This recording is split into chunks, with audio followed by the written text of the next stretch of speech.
The following content has been generated with artificial intelligence under minimal human supervision. The data presented may contain errors or inaccuracies. The opinions expressed in this content do not necessarily reflect the vision, position, or values of Digi-all. We recommend verifying critical information with additional sources before making decisions based on this content.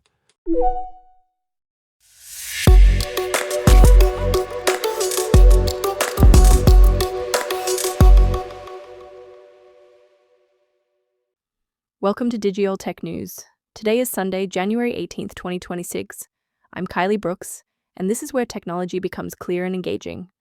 We've got a packed episode today, so let's dive right in. Bank of America raises Alphabet's price target after Google lands major partnerships with Walmart and Apple for its Gemini AI.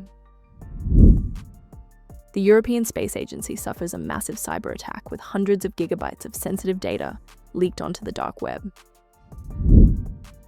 A business consultant creates a custom GPT trained on Steve Jobs to help make strategic decisions.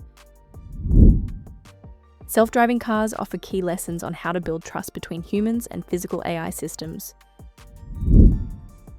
And a new survey shows Americans are divided on using AI for personal finance decisions. Let's start with some big news from Google. Yesterday, Bank of America raised its price target for Alphabet stock from $335 to $370. And I have to say, when you look at what Google has been doing lately, it makes sense. Earlier this month, Google announced two major partnerships for its Gemini AI models. First, they teamed up with Walmart to integrate product discovery and shopping directly into the Gemini chatbot. Imagine asking Gemini what you need for dinner and being able to buy everything from Walmart right there in the conversation. That's a game changer for AI-driven commerce. Then there's the Apple deal. Google confirmed a multi-year collaboration where Apple will use Gemini models for Apple Intelligence features, including an enhanced Siri launching later this year. Think about that for a second. Apple, one of Google's biggest competitors, is essentially validating Google's AI capabilities by choosing Gemini over building their own solution. Alphabet's stock is up 5.3% this year, and the company's market cap has reached $4 trillion.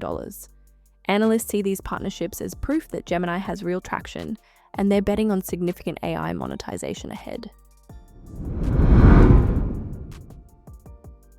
Now to a story that's honestly pretty alarming. The European Space Agency has been hit by not one, but two major cyber attacks. And we're not talking about minor breaches here. Hundreds of gigabytes of data have been stolen and leaked onto the dark web. The first attack happened on Boxing Day, December 26th, by a hacker known as 888, who released over 200 gigabytes of data. Then, a group called Scattered Lapsus Hunters claimed they grabbed another 500 gigabytes by exploiting an unpatched security hole. What was stolen? Proprietary software, security credentials, mission documentation, and sensitive information about ESA's partners, including Airbus, SpaceX, and Thales Alenia Space. The attackers reportedly used InfoStealer malware to extract credentials and session cookies.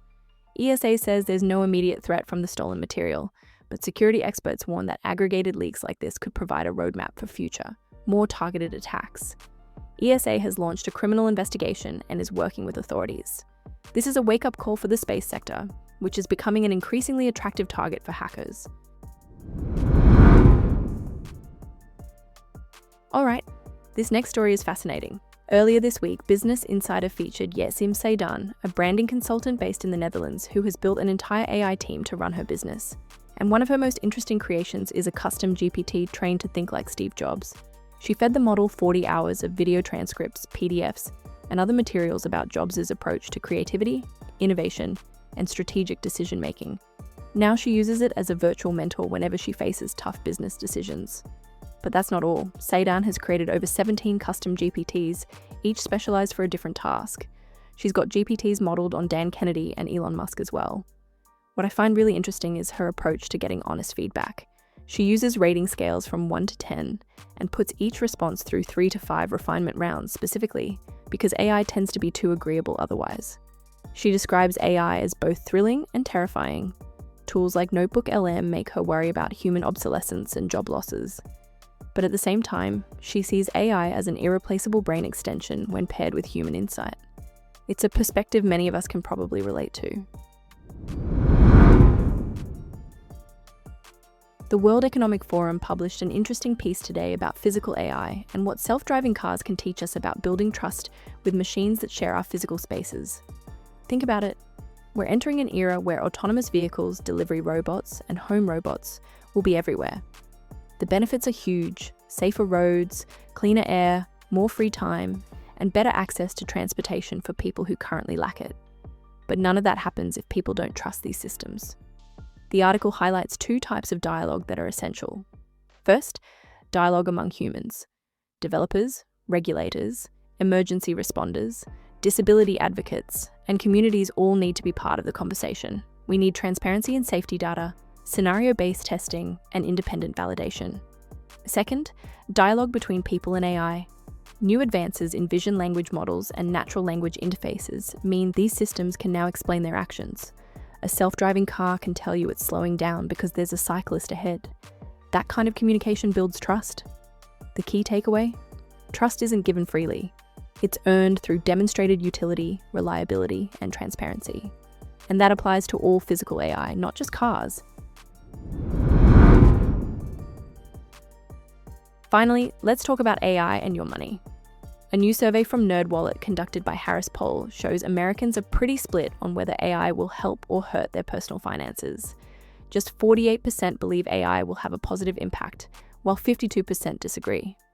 But here's where it gets interesting. The divide is generational. 60% of Gen Z and 66% of millennials are optimistic about AI for finances. Compare that to just 26% of baby boomers. Parents with kids under 18 are also more positive at 64% versus 40% for non-parents. And men are more optimistic than women, 56 to 41%. Now, should you actually use AI for financial decisions? The experts say it's complicated. AI can be great for brainstorming, like asking for a tax preparation checklist or general questions about retirement investing. But you should be careful with specific advice. AI can be confidently wrong, and uploading your tax forms to get audit-avoiding strategies could actually get you in trouble. The bottom line, use AI as a starting point, not a replacement for professional financial advice. So to wrap up today's news, Google is making major moves with Gemini partnerships that could reshape how we shop and use our devices.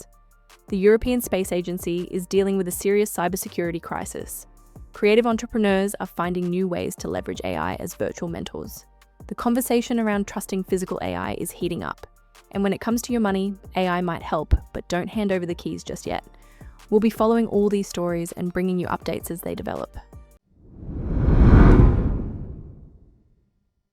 Thank you for staying informed with Digi-all Tech News. I'm Kylie Brooks. We'll be back with more updates as they develop. Stay curious, stay informed.